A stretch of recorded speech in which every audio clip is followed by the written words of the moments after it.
تب ایوب نے جواب دیا، ایسی بہت سی باتیں میں سن چکا ہوں، تم سب کے سب نکم میں تسلی دینے والے ہو، کیا لغو باتیں کبھی ختم ہوں گی؟ تو کون سی بات سے جھڑک کر جواب دیتا ہے؟ میں بھی تمہاری طرح بات بنا سکتا ہوں۔ اگر تمہاری جان میری جان کی جگہ ہوتی تو میں تمہارے خلاف باتیں گھڑ سکتا اور تم پر اپنا سر ہلا سکتا، بلکہ میں اپنی زبان سے تمہیں تقویت دیتا اور میرے لبوں کی غم گساری تم کو تسلی دیتی۔ اگرچہ میں بولتا ہوں پر مجھ کو تسلی نہیں ہوتی، اور گو چپکا بھی ہو جاتا ہوں پر مجھے کیا راحت ہوتی ہے؟ پر اس نے تو مجھے بیزار کر ڈالا ہے، تو نے میرے سارے جتھے کو تباہ کر دیا ہے، تو نے مجھے مضبوطی سے پکڑ لیا ہے، یہی مجھ پر گواہ ہے۔ میری لاغری میرے خلاف کھڑی ہو کر میرے منہ پر گواہی دیتی ہے۔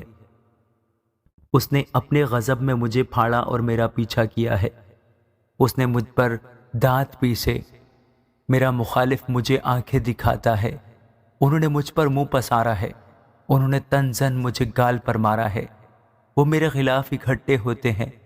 خدا مجھے بے دینوں کے حوالہ کرتا ہے اور شریروں کے ہاتھوں میں مجھے سپرد کرتا ہے۔ میں آرام سے تھا اور اس نے مجھے چور چور کر ڈالا، اس نے میری گردن پکڑ لی اور مجھے پٹک پٹک کر ٹکڑے ٹکڑے کر دیا، اور اس نے مجھے اپنا نشانہ بنا کر کھڑا کر لیا ہے۔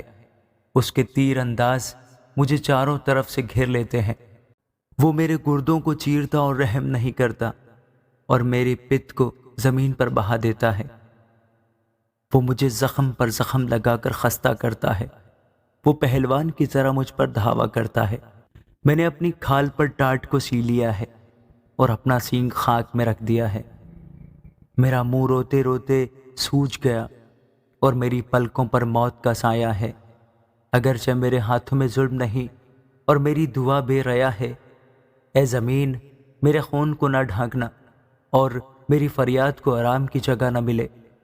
اب بھی دیکھ، میرا گواہ آسمان پر ہے اور میرا ضامن عالم بالا پر ہے۔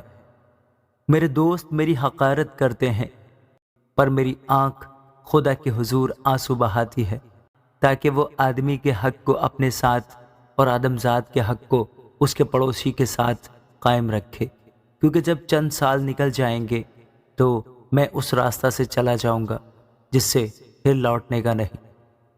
آمین۔